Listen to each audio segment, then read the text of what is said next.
आताची मोठी आणि महत्त्वाची बातमी वर्ध्यात रस्त्याच्या दुरावस्थेमुळे ग्रामस्थ आक्रमक। केळझर ते दहेगाव रस्ता खड्डेमय झाल्याने तेथील ग्रामस्थांचं बेमुदत उपोषण सुरू। गिट्टी खदानवरून धावणाऱ्या टिप्परमुळे रस्त्यांची अवस्था बिकट। अपघाताची मालिका सुरू। पक्का रस्ता करण्याची मागणी करत ग्रामस्थ रस्त्यालगत उपोषणावर बसले। उपोषणस्थळी काँग्रेस नेते अभ्युदय मेघे, अर्चना भोमले यांची भेट। आमचं हे उपोषण रोड बद्दल आहे, दहेगाव ते केळझर रोड।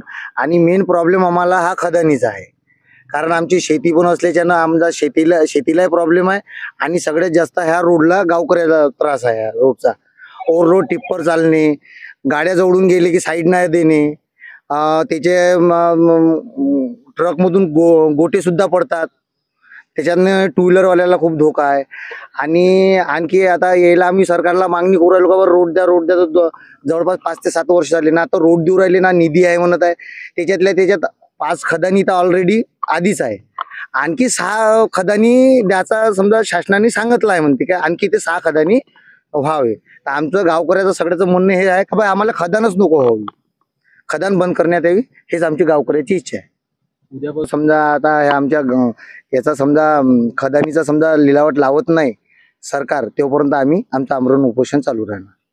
केळझर ते दहेगाव या रोडसाठी आहे, त्यासाठी हे उपोषण चालू आहे।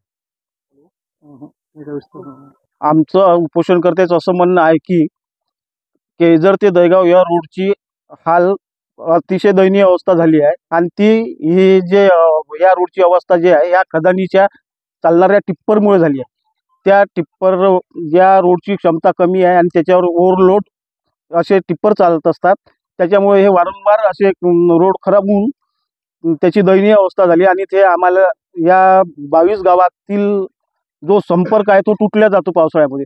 त्यामुळं या रोडची दयनीय अवस्था होत आहे आणि ती दुरुस्त व्हावी किंवा चांगला व्हावा यासाठी आमची मागणी आहे। आंदोलन केलं या अगोदर आंदोलन केलं होतं, वारंवार शासनाला प्रशासनाला आम्ही निवेदन दिले आहे, तरी पण त्यांनी फक्त करून देतो एवढंच शब्द देऊन आजपर्यंत अजून काही काम झालं नाही।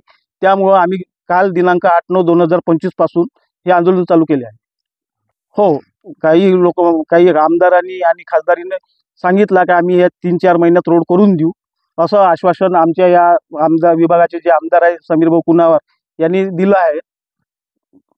पण ते प्रायोजित असल्यामुळे किंवा प्रस्तावित असल्यामुळे आम्ही याच्यावर विश्वास करू शकत नाही। पुढील पवित्रा आमरण उपोषण तर आहेच, पण जोपर्यंत आमच्या मागण्या मान्य होत नाही तोपर्यंत आम्ही इथं बसून राहू।